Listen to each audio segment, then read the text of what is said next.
Welcome to our channel. Today we how to install BigCommerce for your dropshipping platform. Quick tutorial step by step clearly. Start by navigating to the BigCommerce website.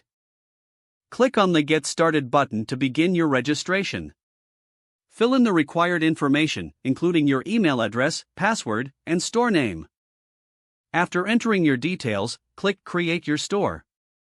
Next, you'll receive an email to verify your account. Go to your inbox and click on the verification link. Once verified, log in to your BigCommerce dashboard. From the dashboard, select Apps from the left navigation menu. Search for dropshipping apps in the BigCommerce app marketplace. Choose a dropshipping app that fits your needs, such as Oberlo, Spocket, or Printful. Click on the app to view its details and then select Install.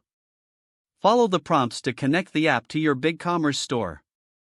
After installation, configure the app settings as per your requirements.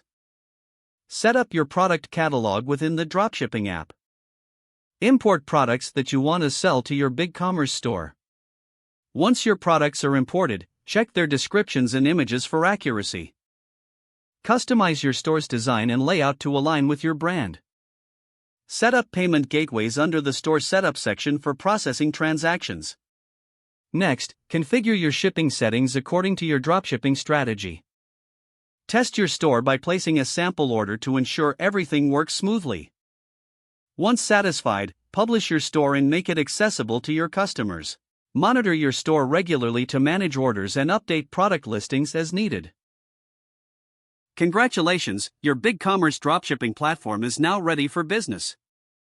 If the page does not load, refresh the browser or try again in a private or incognito window. Make sure you are using the correct email address, then retype it carefully to avoid small typos. If your password is not accepted, use the reset option and create a new strong password you can remember. Check your spam folder for verification or security emails, then complete any requested confirmation steps. Enable two-factor authentication if available to improve account security and reduce unauthorized access risk. After signing in, review your profile details so your contact information and settings are accurate and current. If you see an error message, note it down and try again after restarting your device and internet connection. Don't forget to like this video and subscribe to our channel for more step-by-step tech guides.